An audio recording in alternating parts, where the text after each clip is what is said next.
Está no ar Memórias Médicas Piauienses. Apresentação, professor Dr. Luiz Ayrton.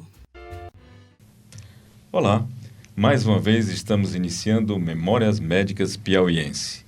Esse programa que vai ao ar toda terça-feira para a FM Universitária e que você também pode vê-lo no YouTube e no Spotify. Acompanhe nossas entrevistas. Estamos entrevistando os médicos que construíram a medicina nos últimos anos no nosso estado.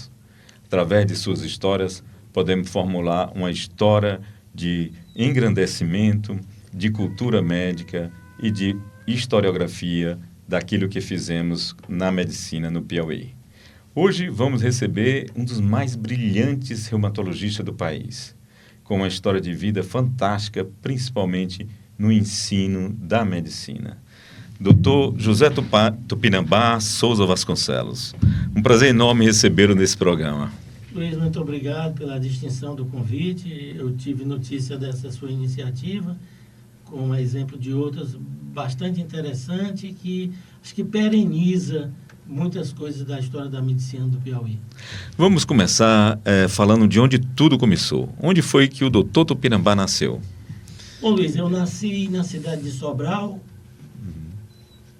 No Ceará. No Ceará.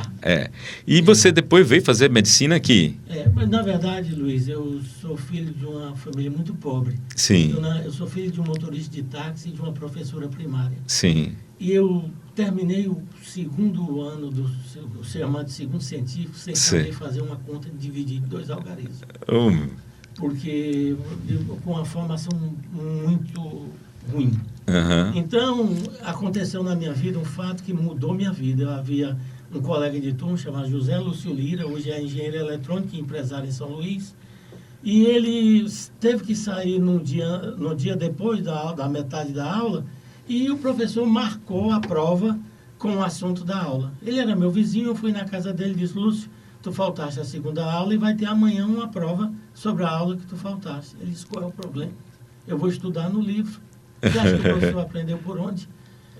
Luiz, ali foi uma epifania. No sentido exato da palavra, foi uma epifania. Sim. E bem ali, naquele momento, eu ganhei autonomia em aprender a aprender. Foi o que eu fiz. Peguei todos os livros de matemática do Márcio Brandão e fiz de novo a quinta, a oitava, a quinta, a sexta, a sétima, a oitava, sozinho. Fiz todos os exercícios sozinho, já que podia aprender do livro. Isso me equiparou e me permitiu passar em medicina. Fantástico. Você vê que um instante da nossa vida pode mudar a vida como um todo. Como um todo. A gente tem que valorizar cada minuto dela mesmo. E esse cearense, então, ele fez faculdade de medicina em Teresina. O que aconteceu para que você tenha feito esse curso aqui? De novo, uma razão econômica. A mamãe me avisou: nós não temos condição de lhe mandar para Fortaleza. Os outros colegas... Os cursos. O Ciro era 2 anos depois de mim, os meninos, o Ciro morava uma rua depois de mim, foram todos para o colégio cearense, e eu fui para a despedida deles e perguntei para mim mesmo: e eu para onde vou? Mas aí a mamãe tinha um único irmão que tinha um posto de gasolina aqui em Timon, o primeiro posto de gasolina depois da ponte metálica. Sei. E ele perguntou: você quer vir para a minha casa? Você presta o vestibular. Se você passar, você pode ficar na minha casa. Opa. E eu só fiz esse vestibular, Luiz. Fiz o vestibular de medicina, passei com muita dificuldade, porque eu tinha uma formação muito pequena. Mas depois, quando eu cheguei na universidade e encontrei uma biblioteca, um restaurante universitário com comida gratuita e transporte, naquele tempo tinha um ônibus chamado Camilão, que era do Camilo, era o reitor, né? Agora acabou o apartheid social. Porque agora tudo que é preciso eu tenho à mão. E aí, daí para frente mudou tudo, né? E aí foi. Mas, doutor Tupinambá, Sobral não saiu de você. Até hoje a gente sabe que você curte ainda o Belchior. Esse cantor sobralense que impactou nas nossas vidas por muitos anos com as suas músicas. É verdade. Né? Como é que é esse amor junto com o Belchior? O Belchior... O lado lúdico do médico. O Belchior... o Guilherme Arana disse uma coisa uma vez sobre Belchior, que Belchior é o maior letrista de canções transformadoras da MPB, ele disse. Como letrista não tem para ninguém. O Belchior é um letrista extraordinário, um homem com uma experiência de vida fantástica, porque Ele foi frade capuchinho por 2 anos. Depois, ele foi aluno de medicina da Universidade Federal do Ceará, ele fez a medicina, né? onde ficou 4 anos. Uhum. E depois ele fez a carreira que fez. Dizem que quem deu o aspecto chique da obra da Elis Regina foi Como Nossos Pais. Ela gravou para o LP Fausto Brilhante, Como Nossos Pais e Velha Roupa Colorida. E ela disse profeticamente, eu vou gravar essas músicas porque eu não quero que ninguém diga essas palavras antes de mim. Então eu ouço Belchior todos os dias no carro. Olha só. E muda o meu humor quando eu ouço. Beleza, né? Bom, dessa vinda a Teresina, você começa a ter um contato com a medicina propriamente dita. Quando foi que nasceu essa vontade da reumatologia? Foi dentro do curso? Alguma influência de alguém? Na verdade, eu não tinha nenhuma inclinação natural por reumatologia. Uhum. Na verdade, isso foi uma análise de conjuntura feita pelo Álvaro e o Pergentino. Sim. Eram professores? Eu os acompanhava na faculdade, porque se na primeira parte do curso, Luiz, sofreu uma forte influência de alguns professores. José Anchieta de Moura Cortez, Francisco Teixeira Andrade, Mário Raulino Filho. Foi monitor da anatomia e da fisiologia. Mas na clínica, quem definitivamente modelou o meu raciocínio clínico foi o Álvaro.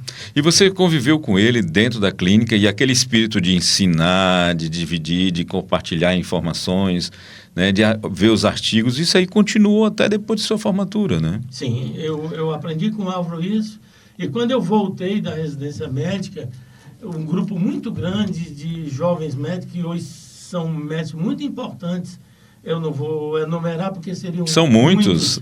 Talvez mais de 30, eu ensinava sem reserva. Tudo que tinha aprendido, porque eu acreditava naquilo que se transformou até numa frase no mestrado da Ceicinha. O conhecimento é um bem que aumenta quando dividido. É verdade. Isso é importante. Então, eu ensinei sem reserva, com muita juventude, estando dentro do Hospital Getúlio Vargas, no pronto-socorro. Né? Eu tinha a meu favor a juventude, que o indivíduo tem disposição para isso. E eu acho que a maior contribuição que dei ao ensino dessas pessoas todas foi fora da universidade, quando eu... fazia isso aí de maneira absolutamente prazerosa. Né? Mas na sua formação, a gente fez residência em medicina interna em Ribeirão Preto. Preto. Essa fase foi uma fase que você estava já pensando na reumatologia ou ainda era clínica médica? Havia uma inclinação para fazer reumatologia, mas eu sabia que eu precisava de uma formação grande de medicina interna. Eu sempre acreditei que o indivíduo ele tem que mirar na árvore, mas ele tem que ter noção da floresta. Porque senão ele fica olhando o mundo por uma visão monocular. Uma visão de quem olha o mundo e olha a medicina pelo buraco de uma fechadura. E eu queria ver a medicina era de janelas abertas. Então eu queria mesmo fazer uma formação boa. Então, foi uma formação muito boa, a USP de Ribeirão Preto, não precisa falar dela, né? Que é uma escola excepcional. Mas, na época, havia um serviço em São Paulo, o serviço do professor William Habib Shahad, que era um professor extraordinário, com trânsito no mundo, e que o serviço dele era um serviço muito desejado. Pois bem, Luiz, eu prestei de novo a prova de residência, fiz de novo clínica médica, fez mais uma vez. Mas isso é até bom, porque solidifica uma área importante, né? E fiz reumatologia. Foi muito bom para mim ter contato com o Dr. William. Ele me ensinou coisas assim extraordinárias. Eu me lembro dele dizendo: Tupi, cuidado quando a doença não for reumatológica. Quando for a doença reumatológica, você vai reconhecer. Cuidado com as doenças que se travestem de doença reumatológica, que parece de doença reumatológica, e é uma doença clínica parecendo doença reumatológica. Então, aprendi demais. Tem uma quantidade enorme dessas formas. A manifestação clínica na área de reumato muito grande, e são outras patologias. A reumatologia, ela permeia todas as especialidades da medicina interna. É interessante ver que é isso que precisa ser compreendido na formação de um médico. Quer dizer, ele não tem que fazer um curso de especialidade dentro da faculdade, ele tem que ter essa base, porque isso é onde dialoga todas as partes do corpo humano e que são importantes. É um aspecto muito importante. Um dos grandes males da formação do médico hoje é a chamada especialização precoce. Uhum. Então ele passa a olhar uma única especialidade e perde de vista totalmente um conhecimento que vai fazer uma falta muito grande. Se você olhar os grandes especialistas, eles têm um lastro, um background de clínica médica muito grande ao redor. Eu acho que é um dos males da formação atual. E é como você citou, olhou para a árvore e esqueceu qual é o papel dela na floresta. Né? Isso é fantástico. Nessa formação, nós fizemos também, você volta a Teresina, né? Você começa a voltar depois da residência, Sim. Mas fez mestrado, fez doutorado. Sim. Esse período você se deslocou ou você conseguiu fazer mesmo morando em Teresina? Então, a clínica... quando eu vim para Teresina, eu já trouxe uma área, um instrumento para cá que considero muito importante, que foi a eletroneuromiografia. E você é pioneiro nisso. Eu sou pioneiro nisso. Pra cá. Eu enxerguei, Luiz, que o sistema nervoso periférico era um pouco assim, um órfão procurando adoção. Uhum. E eu toda a vida gostei de bioeletrogênese, na fisiologia eu gostei de bioeletrogênese. Eu fui o curso do doutor Enéas, aquele cardiologista. Sim. Fiz 2 vezes eletrocardiograma. Eu gostava de bioeletrogênese. Aí fiz eletrocardiograma. Um dia, fazendo um exame, uma colega minha encontra comigo de Tupi. A gente é arrastado irresistivelmente pelo aquilo que ama. Porque você faz reumatologia, mas acaba ficando de mãos dadas com a bioeletrogênese, fazendo a eletroneuromiografia. Uhum. Aí eu vim para Teresina. Depois senti necessidade de ter uma formação acadêmica, assim mais do ponto de vista da pesquisa e tudo. Então eu fiz o mestrado na Universidade Federal do Ceará, e fiz o doutorado no Hospital das Clínicas da Faculdade de Medicina da Universidade de São Paulo, na reumatologia da USP, em São Paulo. Então, os 2 trabalhos envolveram já reumatologia, Sim. Tanto a dissertação como a tese? Sim, eu escolhi nos 2 trabalhos uma condição que eu gosto muito, que é a neuropatia compressiva, a síndrome do túnel do carpo. Okay. Que é a mais importante neuropatia compressiva dos seres humanos. A gente se relaciona com o mundo, Luiz, com as mãos. Então, eu senti que a síndrome do túnel do carpo, eu me lembro de alguns pacientes com síndrome do túnel do carpo ganhar cirurgia de subclave, de retirada de subclave, quando ele tinha uma compressão ao nível do canal carpiano por falta de diagnóstico. Então, eu fiz tanto no mestrado como no doutorado. No mestrado, eu fiz a relação do síndrome do túnel do carpo com artrite reumatoide, e no doutorado eu fiz a relação de síndrome do túnel do carpo com pré-diabetes. Se o pré-diabetes, se a condição de disglicemia predispunha à ocorrência de síndrome do túnel do carpo. Você, em Teresina, trabalhava no Hospital Getúlio Vargas? Trabalhava no Hospital Getúlio Vargas, inclusive no pronto-socorro e da UTI. Ali era o palco para você manifestar sua medicina e a medicina que ensinava aos outros. São gerações de médicos que são gratos a você por ter participado disso. Como era desenvolver essa medicina? Quer dizer, essa medicina de ensino, aquela de visita ao leito, como eram essas atividades? Eu tenho enorme saudade daquilo ali, viu? Porque era uma efervescência, a juventude, a força dos meninos querendo aprender, e os meninos, não sei se mudou isso, mas uma vontade do aprendizado voluntário, de acompanhar o médico, de perguntar. Eu me lembro de noites inteiras, os meninos se revezando, ambuzando o paciente porque não tinha aparelho, e eles faziam isso com a satisfação. Ali se formou muita gente, eu tenho muita saudade. E eu lhe digo mais, Luiz, eu tenho mais saudade do pronto-socorro do que dos UTIs. A chegada do paciente instável, o diagnóstico. Eu me lembro bem, uma vez eu com o Benjamin, um paciente com um pneumotórax, e a gente colocando uma equipe de soro no espaço pleural e colocando dentro do soro de maneira absolutamente artesanal, mas imitando uma drenagem torácica até que chegasse o cirurgião. Então, essa fase romântica, isso, muito bacana, que eu tenho muita saudade. Mas isso é interessante porque assim, essa turma jovem de estudantes que estimulam o professor, eles também ajudam no contexto como um todo. Qual eram os insumos? Isso eu imagino que tenha sido nos anos 90, né, 1990. Quais eram os insumos? Não havia internet, era um artigo que se pegava, um filme, o que utilizava como forma de aprendizado? A forma mais importante de fazer medicina, que é colher a história do paciente e fazer o exame físico. O paciente chega no meu consultório com uma montanha de exame desse tamanho e eu não olho. E aí eu começo a colher a história e eu noto o paciente respondendo as perguntas com enfado. Porque ele já contou aquilo várias vezes. Eu digo, olha, deixa eu explicar. Aí ele diz, doutor, o senhor não vai ver meus exames? Eu digo, não.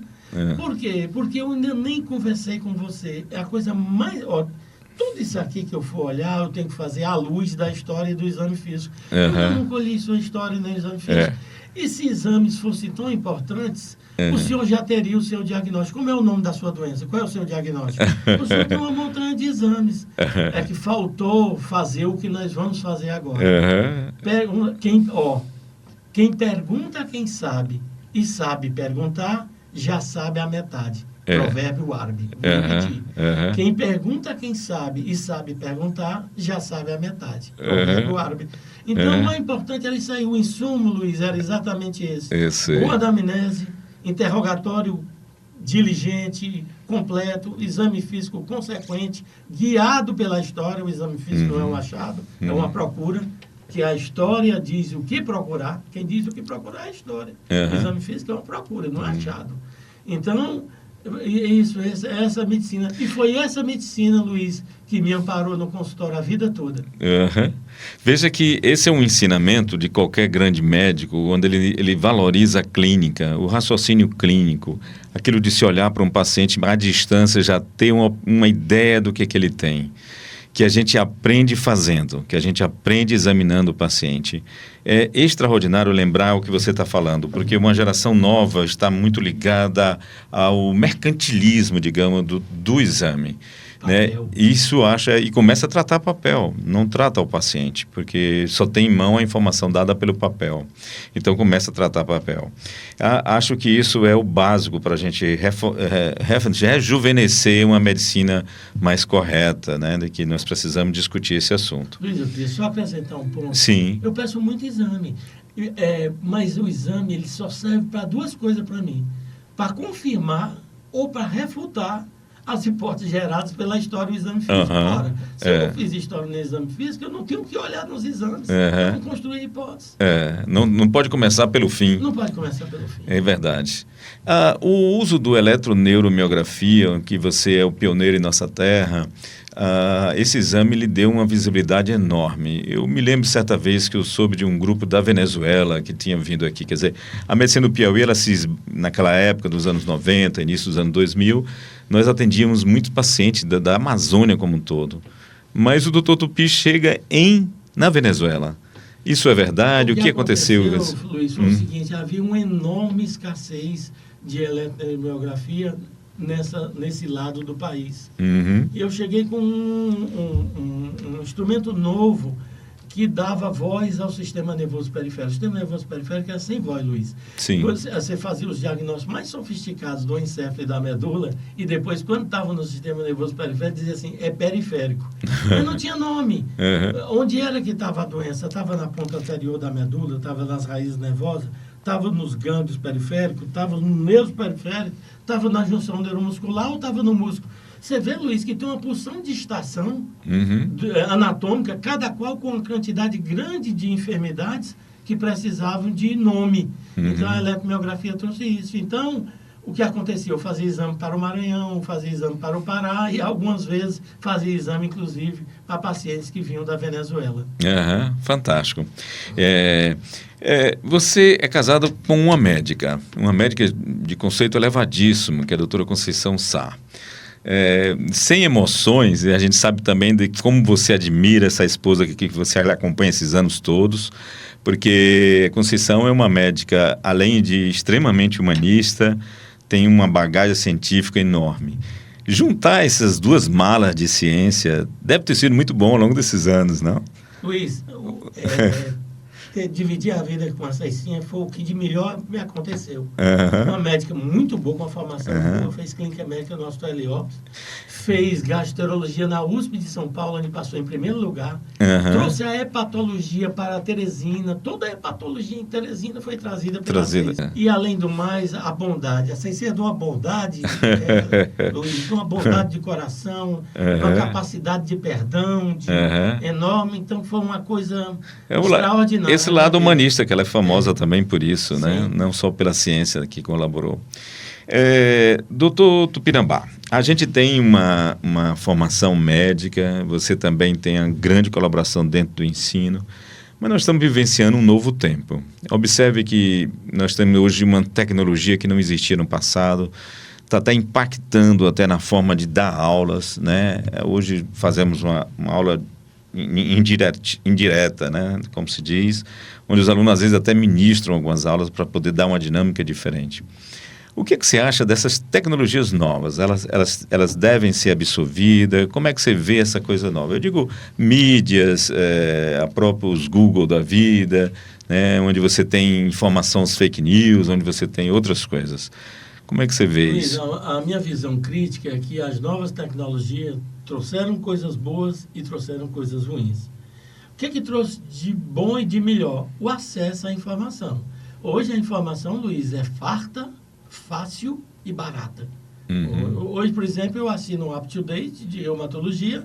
A cada 3 meses ele manda para o meu computador e para o meu celular tudo que de moderno tem na especialidade, a um custo relativamente de um cafezinho por dia. Então, isso é uma coisa extraordinária, porque me permite ler o que o médico de Nova York, Tóquio, Paris lê todo dia. Isso foi uma coisa extraordinária. No nosso tempo, ele andava pesquisando, pegando revistas em biblioteca que não tinha acervo. Isso foi uma coisa extraordinária. Nesses outros mecanismos o aprendizado baseado em casa, eu gosto disso. Acho até que é um jeito muito parecido com a vida real, ensinar através de casa. Mas o que eu achei pior foi o ensino divorciado do paciente. Então, a pessoa vai colher uma história, ele aprende a colher uma história sem assessoria, portanto, aprende sem correção dos vícios e dos defeitos. Depois de que ele aprende a autonomamente colher essa história, vem discutir com o médico que não vai à beira do leito para ver o paciente.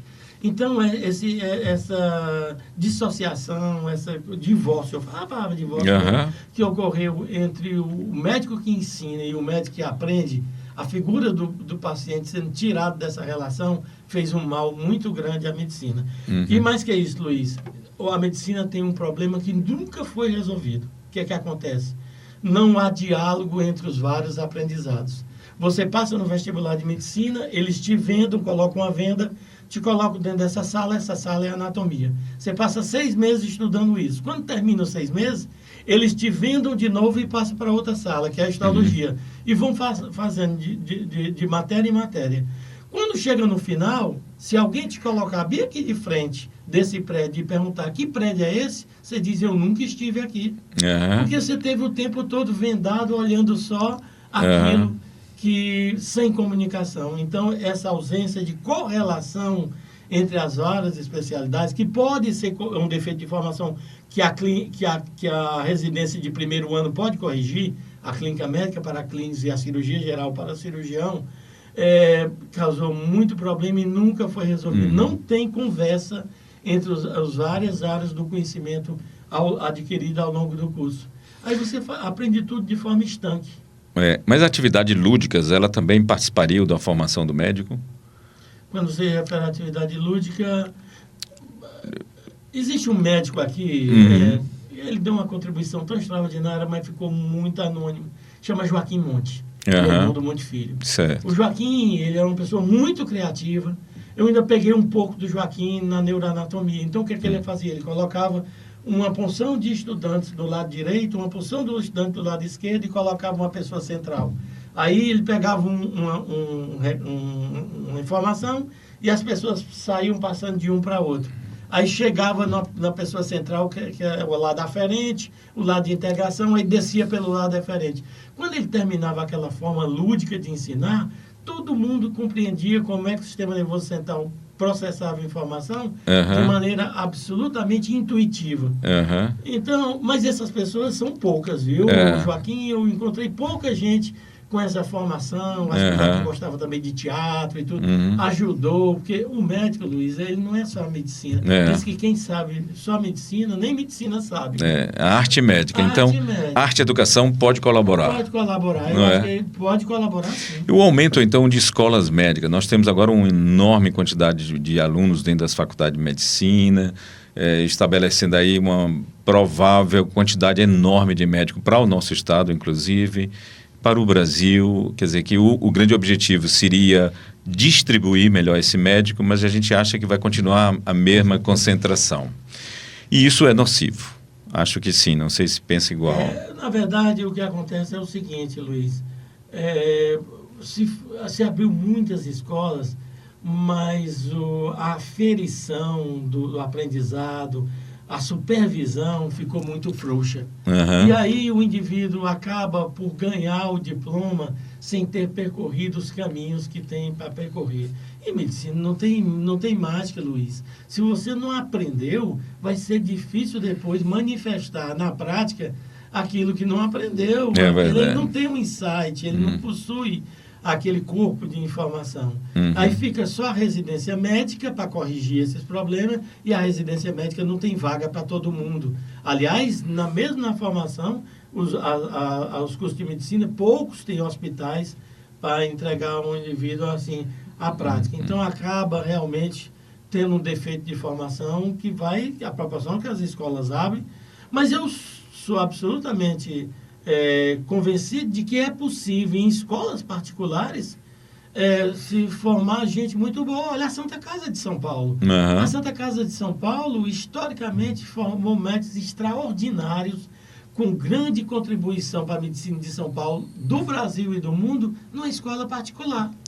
Então é possível, desde que sejam adotados os mecanismos que formem aquele indivíduo da maneira que se deseja. Sem dúvida nenhuma. Fantástico aqui ouvir o Dr. Tupinambá. Eu sabia pessoalmente que essa entrevista ia ser riquíssima e tenho certeza que os ídolos do Dr. Tupinambá nunca morreram de overdose, porque os ídolos de um médico como ele são sempre os grandes médicos que colaboraram para a formação dos médicos do Brasil inteiro. Muitíssimo obrigado pela sua presença aqui conosco. Ok, Luiz, eu agradeço.